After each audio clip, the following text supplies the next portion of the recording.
안녕하세요. 이번엔 덕숭산과 용봉산을 다녀왔습니다. 먼저 수덕사를 거쳐 덕숭산에 오릅니다. 수덕사 대웅전까지는 적어도 6개의 문을 거쳐야 합니다.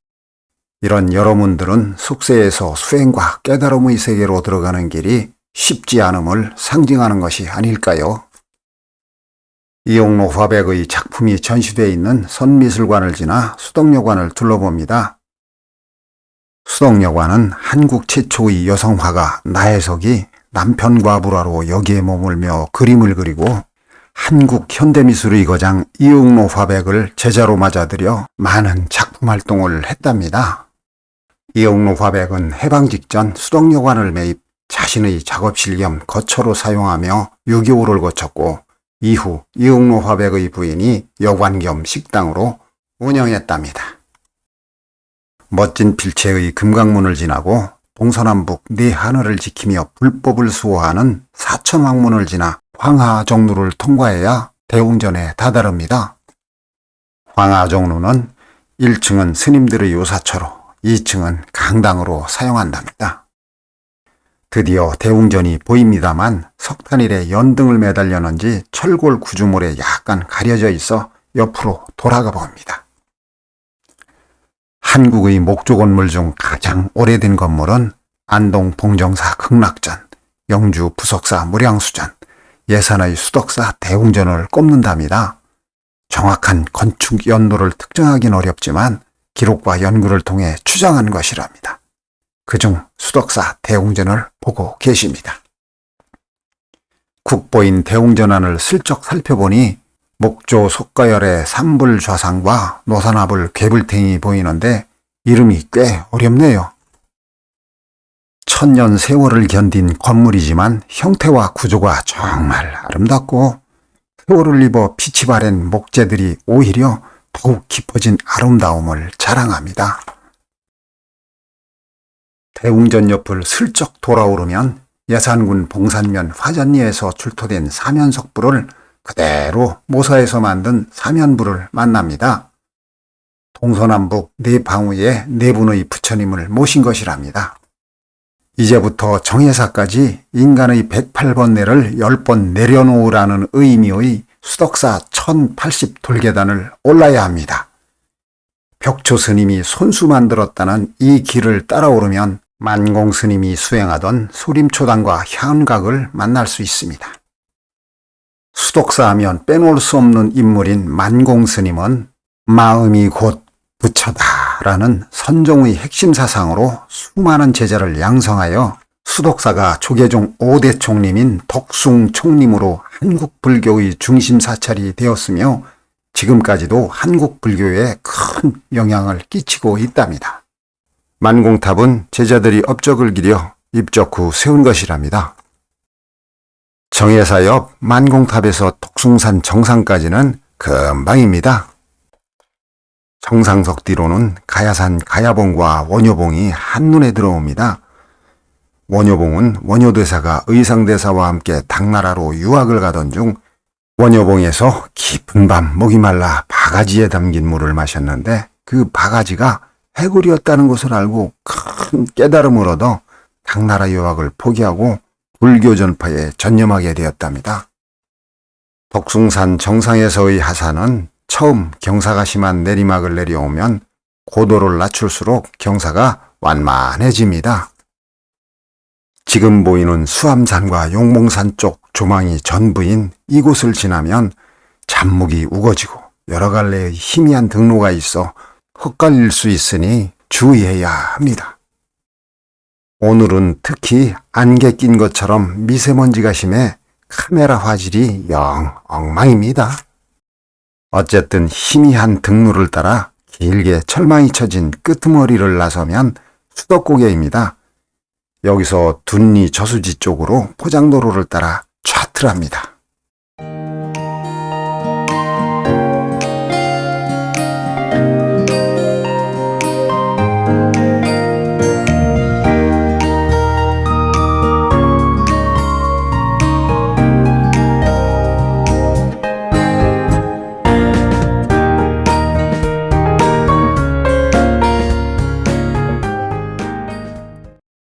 군리저수지 상류를 크게 돌아 군리 마을회관을 지나 오른쪽 길로 접어들면 과수원이 나오고 과수원 위쪽 밭을 통과하면 임도가 나옵니다.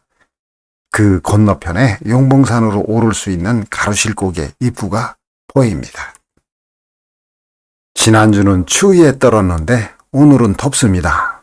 변덕스러운 날씨에 적응하며 가로실곡의 입구에서 10여 분 완만한 경사를 따라 올라가면 수암산과 용봉산으로 올라갈 수 있는 가로실곡의 안부입니다. 가로실곡에서 좌측으로 오르면 오형제 바위가 있는 수암산 방향이고 오른쪽 계단으로 올라가야 용봉산이 나옵니다. 이곳에서 용봉산 쪽으로 진행하는 길이 꽤나 힘이 듭니다. 어쩌면 오늘 산행 중 제일 힘든 구간이 아닐까 생각되네요.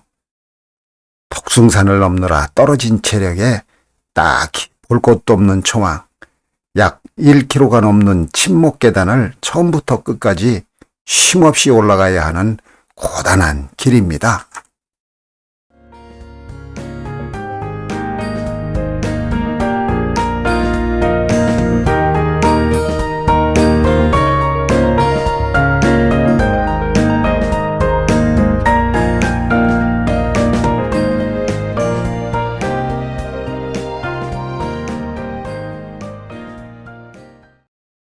정상에 선 듯 모두 환호하면서 전망데크에 섰습니다. 충청남도의 새로운 행정 중심지인 홍성내포 신도시가 발 아래로 한눈에 들어옵니다.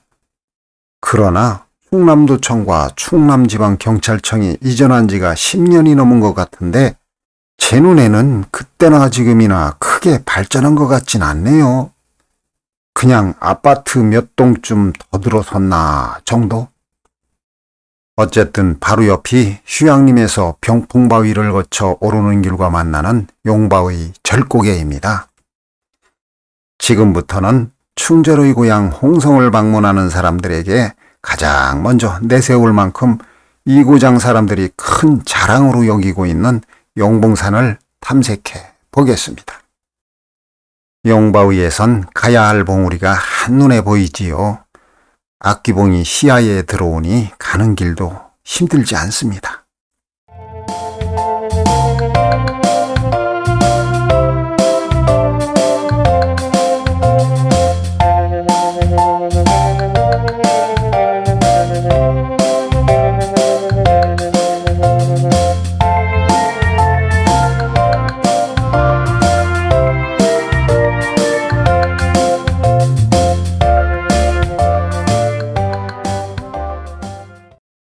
이 쉼터를 지나면 급경사 철계단이 있는데 날바위를 좋아하시는 분들은 이 계단을 피해 약간 비켜가며 오르시지요.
용봉산 여러 봉우리 중 백미인 악귀봉은 두꺼비바위, 물개바위 등 기암 괴석이 즐비하고 조망이 용봉산에서 가장 뛰어납니다. 악귀봉 이름이 특이하지요. 이름에 얽힌 전설이 있어요. 옛날 힘센 장수가 험준한 용봉산 바위를 뛰어다니며 무예를 연마하는데 산속에서 아름다운 여인을 만나 둘은 지독한 사랑에 빠졌다네요. 하지만 여인은 인간이 아닌 용봉산 악귀였답니다.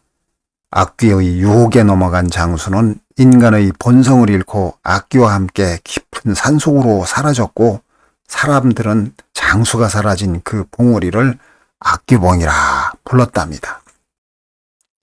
악귀봉에서 노족봉까지 능선상에는 워낙 볼거리가 다양하여 충남의 금강산이라 불린다는데, 산행하는 동안에는 시시각각으로 변하는 동영화를 보는 듯합니다.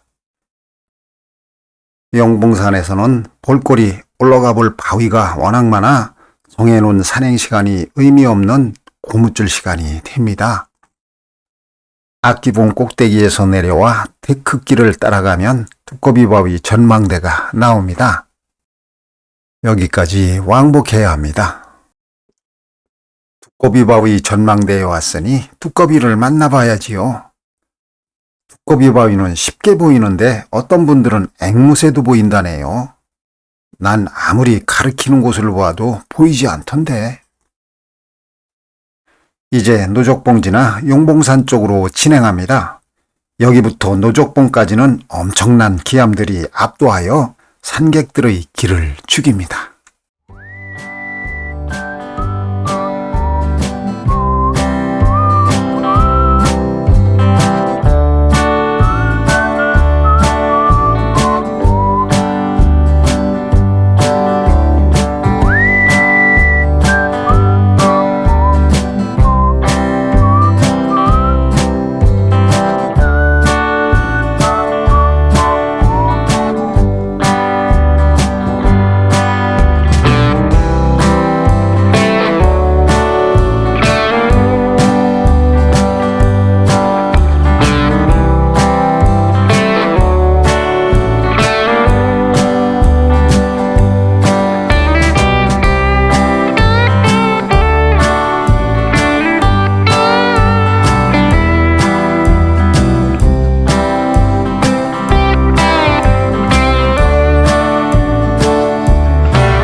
용봉산의 명물 소나무입니다.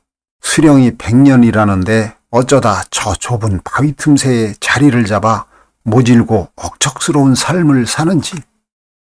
10년 전 사진과 비교해보니 많이 노쇠해 보여 마음이 짠하고 아픕니다.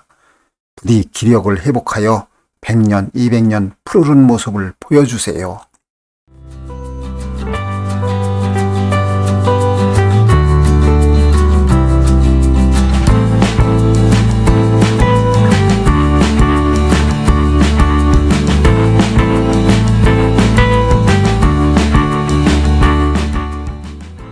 이제 이 안부에서 올라서기만 하면 용봉산 정상입니다. 여기까지 오느라 체력이 방전된지라 정상까지 오르는 길도 쉽지만은 않네요. 힘들어도 쉬엄쉬엄 볼꼴 보면서 올라갑니다.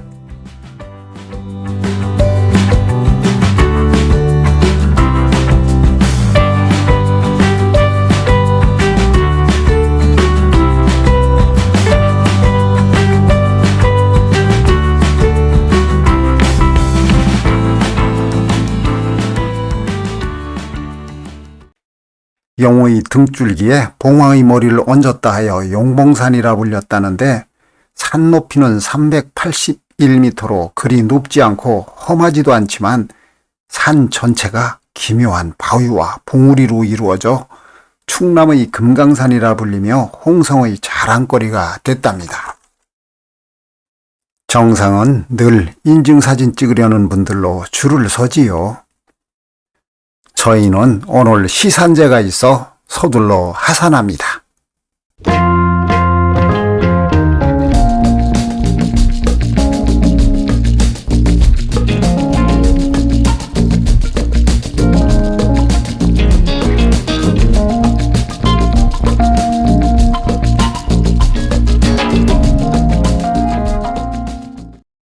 거의 다 내려와 포장도로를 만나면 길 옆에 홍성 상아리 미륵불이 있어요.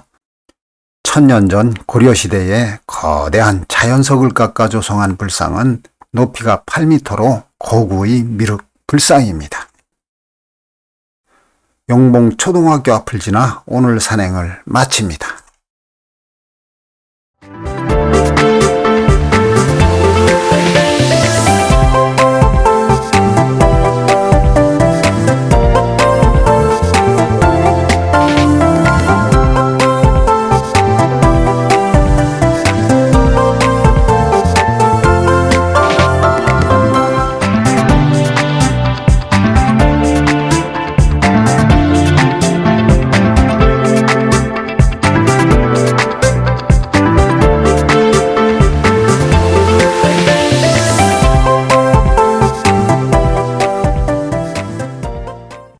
시청해 주셔서 감사합니다.